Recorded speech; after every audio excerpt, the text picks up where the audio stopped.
Hey everyone, I really hope you're all doing great and you're ready for today's video. So, has anyone ever wondered why Voldemort never used a Gryffindor relic as a Horcrux?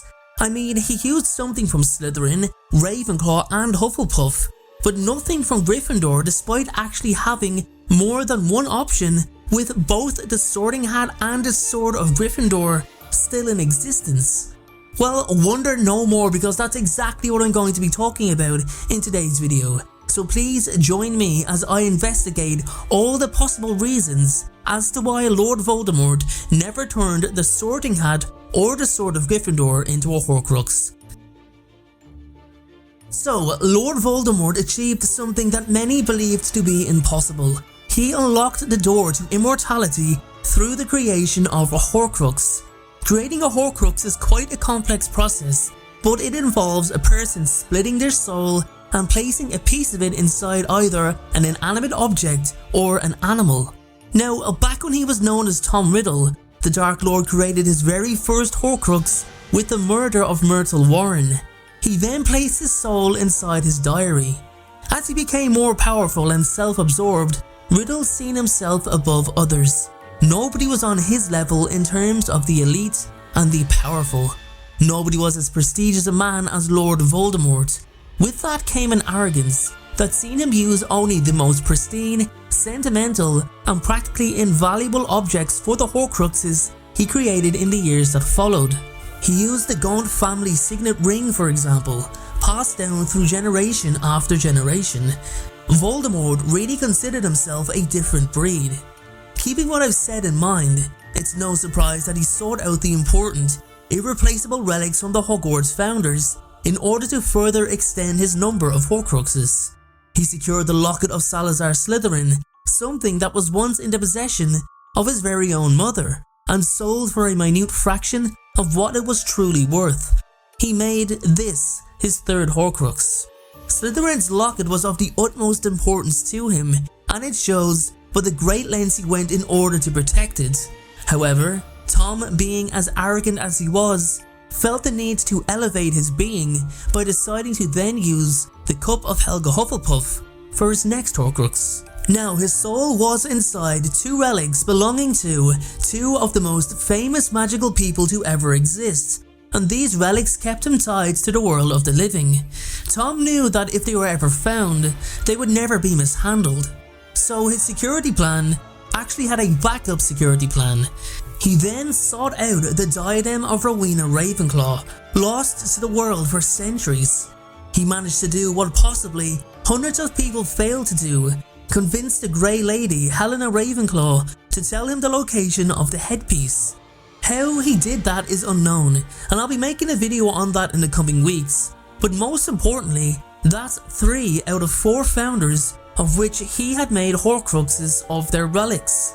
That just left Godric Gryffindor, and in a way, Tom was spoiled for choice, as Gryffindor left behind 2 possessions, his sword and his hat.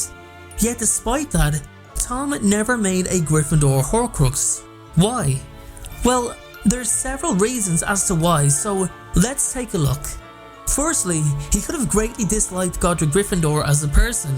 Let's not forget it was Godric who had the more serious in-house arguments with Salazar Slytherin. It was he who was more aggressively against Slytherin's wishes of teaching only pure-blooded students. He who gathered the other founders together to discuss their colleagues' behaviour, which resulted in Slytherin leaving the school. This was well known, and maybe it's possible that Tom Riddle despised Gryffindor for being the frontrunner in pro-Muggle-born acceptance, therefore seeing it as a direct insult to use one of his relics for a Horcrux. Now, it is possible, it may be completely untrue, but it's something I don't think we could completely rule out. Anyway, that's my reason as to why he may have simply not have chosen a Gryffindor relic. Now let's look at what if he did want to pursue that route, and what could have gotten in his way. Okay, so he's got the Sorting Hat and he's got the Sword of Gryffindor to choose from. So let's look at the hat first. Now bear in mind, all of the other 3 relics were either missing or in private ownership. However, both the sword and hat were on display in the Hogwarts headmaster's office. so Tom would have to steal them to get his hands on them first. Anyway, let's get back to the hat. So the hat, you might think, may not be the best choice in terms of material alone, as it's a leathery suede material. Maybe you'd think, well, it won't last long, that it would wear and tear over the years, but it's been around for close to 1,000 years, so maybe it's safe to say that there's some anti-deterioration spell applied to it. And obviously the hat is enchanted to be conscious and choose what houses the students get sorted into. Now here's a massive flaw in why Tom Riddle didn't or couldn't choose the hat. It's conscious. It talks. A Horcrux is so dark, so defiling, that it would possibly completely corrupt a hat with the overwhelming influx of dark magic. The hat would vocally share that it has been corrupted or could become extremely nasty and aggressive from Tom's soul inside it, therefore giving away the secret that something is not right. Maybe it won't be known that it is a Horcrux straight away, but it is an unnecessary spotlight on the hat that the Dark Lord would not want. Then we have the sword of Gryffindor, magically enchanted to take in only that which makes it stronger. In truth, this was most likely Tom's choice for his final Horcrux, the final piece of the Hogwarts Founders Collection, and something that represented the true courage and bravery of what it meant to be a Gryffindor. It would be the ultimate insult to the house, defiling such a prestigious sword with dark magic. Could this be the reason as to why it was in Bellatrix Lestrange's vault in the first place? Was it the final Horcrux in waiting? Number 7. Don't forget that the Dark Lord wasn't aware that Harry was a Horcrux, and yes, I do know that if we include the souls still within Voldemort himself, it would have already been 7, but maybe he wanted 7 separate Horcruxes. Now, the sword, as I said, takes in only that which makes it stronger, which means that after the Chamber of Secrets, it would not be practical to convert it into a Horcrux. Basilisk venom destroys Horcruxes.